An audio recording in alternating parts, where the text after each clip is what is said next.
Hello, my name is Karen Beattie and I'm the Audit Manager responsible for the audit of the Department for the Economy and its bodies.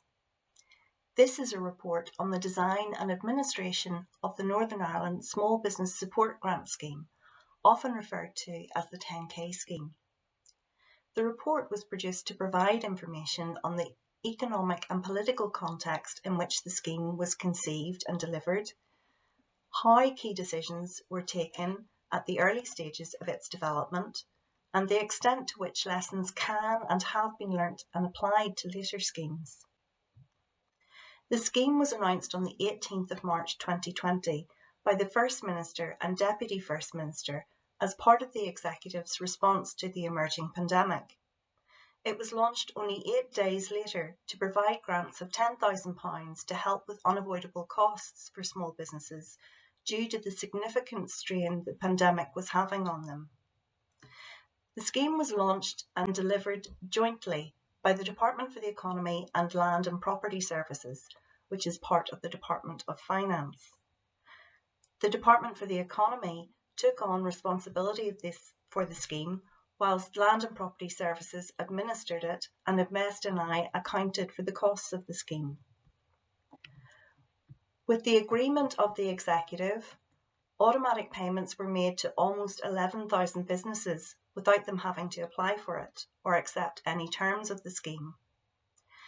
Businesses were eligible for these automatic payments if they'd been identified on the rates database as being eligible for small business rates relief.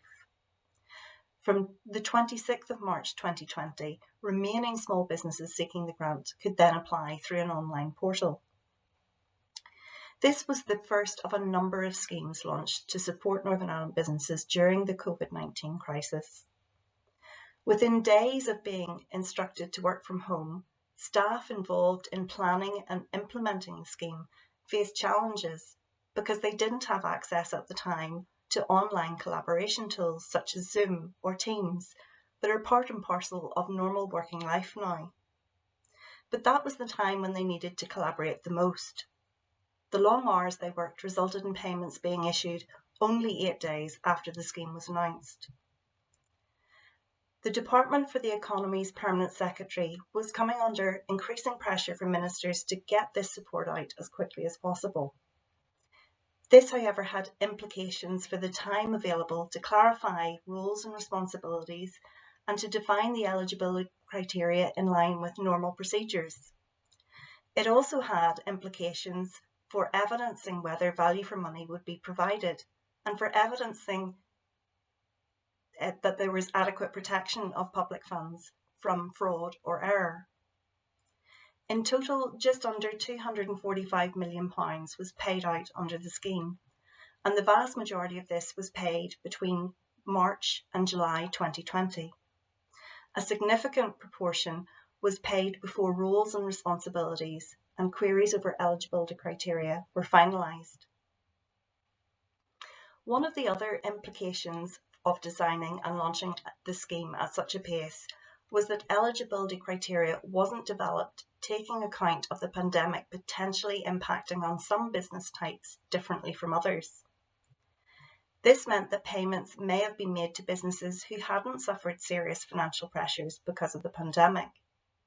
The department advised us it was unable to estimate how much had been paid to businesses who weren't in need, but to date £800,000 has been returned to the public purse by businesses when they weren't required to do so. Those businesses are to be commended. Figure 2 of the report shows a list of the various changes made to the eligibility criteria over time. Eligibility criteria for this scheme was refined after the first batches of payments were released in March 2020, but it wasn't until June 2020 that wind turbines were determined to be ineligible because the business wasn't impacted by the pandemic. The report notes that taking a bit more time to consider the impact of COVID-19 pressures on the various business types in the rates database, along with some engagement with business groups, could have helped prevent this. The report also notes delays in the Department for the Economy responding to queries on eligibility criteria raised by Land and Property Services as it administered the scheme. An engaged, collaborative approach is vital for future schemes like this, and although we appreciate the urgency at the time, a little more time taken at the design stage could have provided better protection for public money and reduced the administrative effort needed to undertake post-payment checks and seek recoveries. Because of the pace of design and delivery, the Department for the Economy's Permanent Secretary had concerns over evidencing value for money and being able to provide assurance that adequate controls were in place to protect against fraud and error. As a result, he outlined the risks involved and sought a ministerial direction to proceed with the scheme. Under public sector rules, given the risks identified, he could only proceed with implementation if his minister gave him a direction to do so. And this was provided on the 26th of March 2020 with the agreement of the Executive. His concerns were well founded. Post-payment checks have identified over £5 million of potentially ineligible payments, and to date just over 30% of this has been recovered. This, of course, doesn't include an estimate for grants paid to eligible businesses who didn't suffer financial pressures during the pandemic, since the department is unable to estimate the impact of this. It's important to recognise that this scheme was designed and launched under exceptionally challenging circumstances and at an extreme pace.